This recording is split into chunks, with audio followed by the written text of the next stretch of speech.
Cyber crime police थाना फतेहपुर द्वारा matrimonial site के नाम पर शादी कराने का झांसा देकर कॉल सेंटर चलाकर आम जनमानस से वित्तीय धोखाधड़ी में संलिप्त अंतरराज्यीय गिरोह के 6 अभियुक्तों को किया गिरफ्तार। जी हाँ, ये साइबर थाना फतेहपुर और जो हमारी सीओ क्राइम प्रगति यादव है, उनके नेतृत्व में बहुत अच्छी कार्रवाई यहाँ पर हुई है। एक यहाँ पर कॉल सेंटर का खुलासा हुआ है जिसमें एक ये फर्जी तरह से चल रहा था। इसमें ये यूनिक रिश्ते.com करके एक इन्होंने वेबसाइट बना रखी थी, मैट्रिमोनियल वेबसाइट बना रखी थी, जिसमें ये लोग जो इंटरेस्टेड ग्रूम्स होते हैं वो अपनी उसमें नंबर डालते थे, रजिस्ट्रेशन करते थे और उन लोगों को ये गलत महिलाओं की फोटोज भेजा करते थे और ये प्रलोभन देने के नाम पर कि मेंबरशिप देंगे तो आप उनके लड़कियों के कॉन्टैक्ट नंबर दिया करेंगे। इस प्रलोभन के नाम से QR कोड स्कैनर भेजकर ये अलग अलग मेंबरशिप प्लान में पैसे मंगाया करते थे।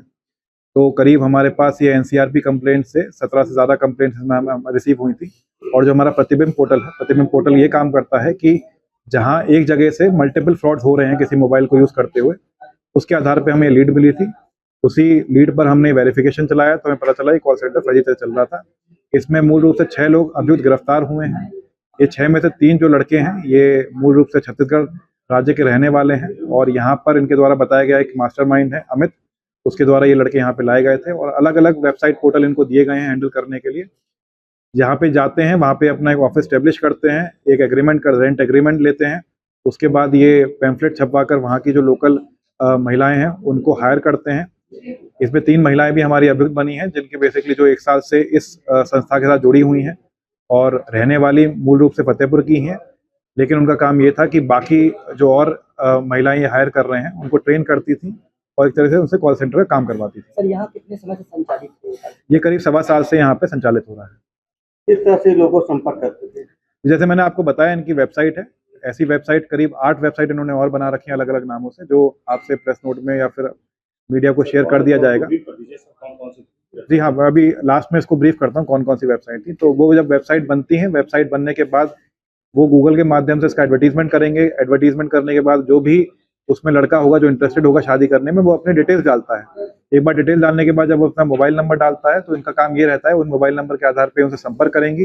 संपर्क करने के बाद उनको गलत फोटो दिखा के प्रलोभन देकर उनसे पैसे लेंगे। सर, कितने लाख रुपए की उन्होंने ठगी की है?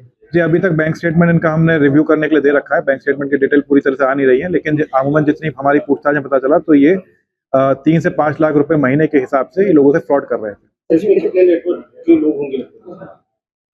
क्या पूछ रहे हैं? इसमें कितने लोग होंगे इसमें इन्वॉल्व? जी हाँ, जैसे ये यहाँ पे कॉल सेंटर चल रहा है, मेरा मानना ये है कि जितनी भी वेबसाइट्स हैं उनके अलग अलग जगहों पर स्थानों पर अलग अलग कॉल सेंटर चल रहे हैं, तो बड़ा नेटवर्क हो सकता है। अब ये वेबसाइट जितने जहाँ जहाँ चल रही हैं, ऑपरेट हो रही हैं, हम उससे भी डिटेल मांगेंगे।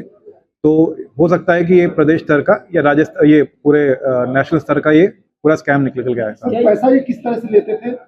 जी, ये जैसे मैंने आपको बताया, ये आपसे व्हाट्सएप पे कांटेक्ट करेंगी। व्हाट्सएप में जब इनको आप फोटोज दिखाएंगे, जब ये फोटोज भेजेंगी तो वहाँ से ये डिमांड करती थी कि QR कोड स्कैनर भेजती थी और बोलती थी हमारा मेंबरशिप प्लान है अगर 2500 रुपये की मेंबरशिप लेंगे तो आपको 20 नंबर मिलेंगे, 4500 की लेंगे तो आपको 40 नंबर मिलेंगे। इस तरह से ये मेंबरशिप।